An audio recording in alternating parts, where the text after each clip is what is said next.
After playing and thoroughly enjoying Armored Core 6 on my computer, I wondered if there was more.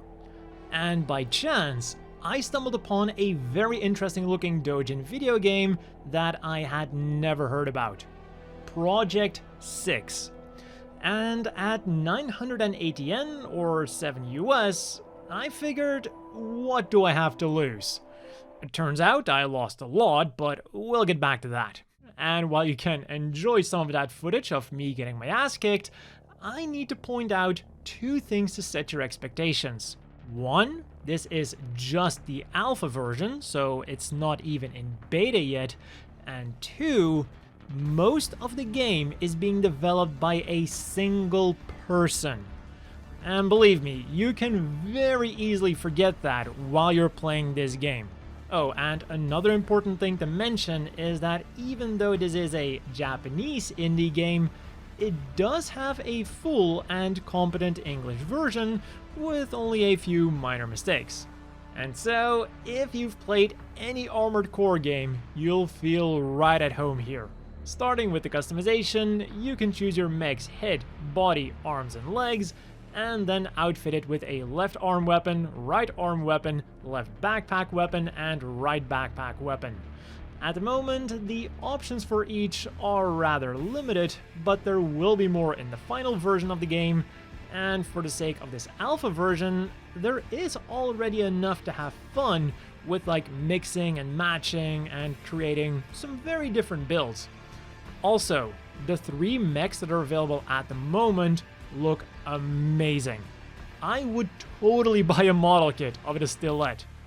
But perhaps more importantly, not only do they look good by themselves, but they also look really good when you start combining them.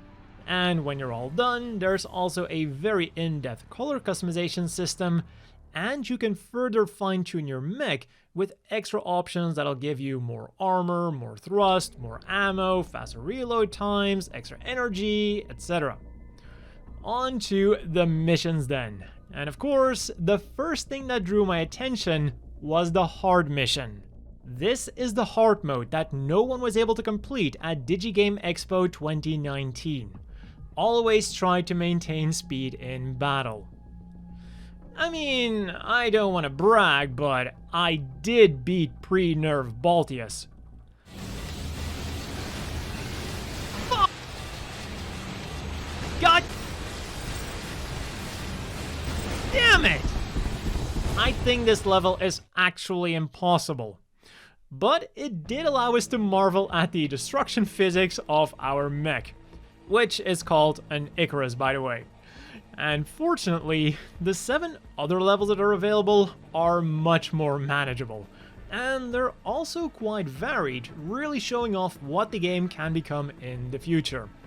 Some of them are more tech demo-y, like Demo Mission 2, where you just have to survive for 3 minutes and kill as many mobs as you can, or the regular version of the Offshore Pursuit battle. Kill the mobs, kill the giant boss, and that's it.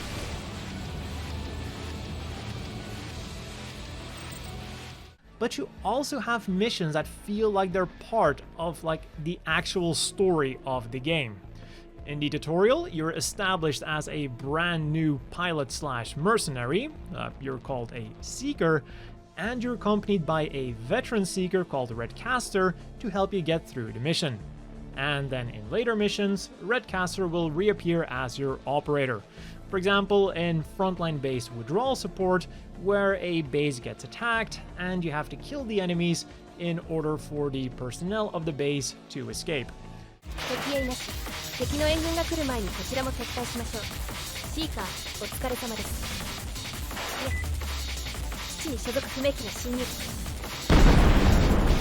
And in typical Armored Core fashion, you first fight some mobs, you think it's over, and then you fight a boss. And when you're done with the demo missions, you can try your luck in the arena in 1 versus 1 combat. There's 8 enemies to choose from, with each one being stronger than the previous.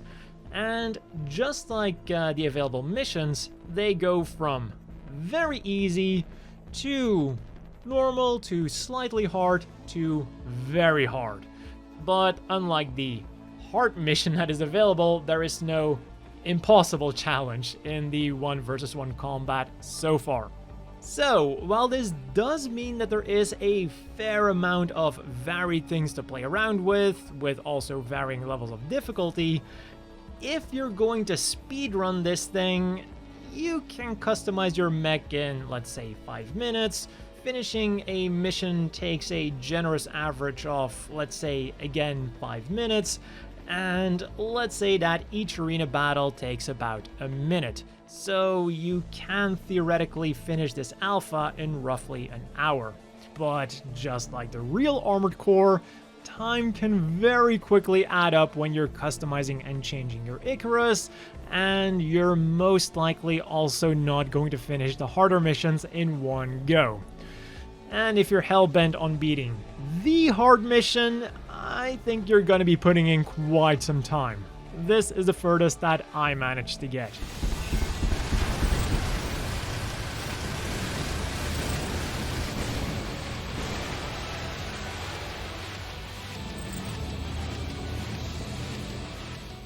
The controls then, for the most part, do feel really good. And this is also where we find one of the biggest differences with Armored Core. Instead of a lock-on system, it actually plays like a traditional first-person shooter with only some very minor tracking when you're on target. So while I played Armored Core 6 with a controller, I definitely went with mouse and keyboard controls for this game. Finding the perfect keybinds for all 4 weapons, plus the flares, did involve some trial and error, but I did eventually find a setup that worked for me. As for the dashing around and evading stuff then, I'm sure you've been able to tell from my footage that it is just as satisfying as the real Armored Core. The combat is frantic, hectic, and a lot of fun. There's only one weird thing that I experienced with the boosting. If you boost while you're not holding a key, you become airborne, and once you're airborne, you'll be going upwards.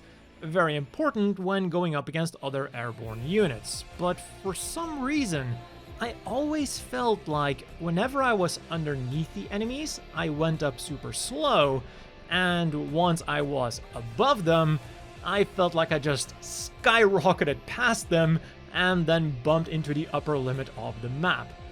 There's a key to go down really fast, but I felt like I instead needed a key to go up very fast.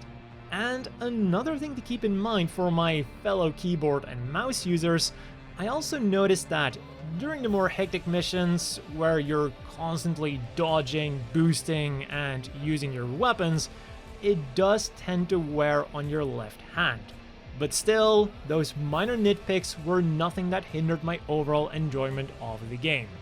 Also, for being an alpha, I didn't notice any major bugs. Just some minor things like the typos that I mentioned earlier. When you lose during a timed mission, the timer will still go down on the game over screen. And no, you don't suddenly win the mission when it hits 0. There's a mission where the briefing says that you have to survive for 2 minutes, but it's actually 3 minutes. And the weirdest one of all is exclusive to keyboard and mouse users. When you use your mouse during the mission select screen, your mouse cursor will still be there when the mission begins, and you have to click for your mouse to take control of the camera movement. And then last but not least, the music is also very nice. Master online. System combat mode. Approaching enemy.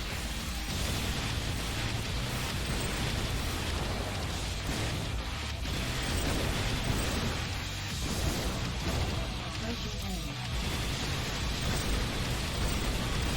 So yeah, that about wraps up my thoughts for this short but very impressive alpha version of Projectsix. If you want to try it out for yourself, I will of course have it linked in the description and the top comment. The only thing that remains to be seen then is when the actual game releases. Again, this is mostly a single guy working on it in his spare time, and it is a very ambitious project to say the least. Definitely one of the more impressive indie titles that I've seen. So it also won't surprise you to hear that throughout the years, the release date has been pushed back, with the current hopes being a 2024 release on Steam. Oh, and one really final thing, just so you don't get the wrong impression of the game, on the page to buy it, you'll also see a free version. Now, you can kinda consider this a demo, but it is just a very early version of the game that has been made available to see if you can run the game. Like, there's almost nothing to do, and the Gatling guns have a really weird automatic aim thing going on that makes them really hate the sand. Like, I'm aiming above the enemy, and it's still shooting at the desert sand below. This is not a thing at all in the alpha version, trust me. But that has been all for this video on Projectsix, the Doujin / indie armored core game. As always, a big thank you to the Patreon supporters. I hope everyone watching has a great day, and I'll see you all next time.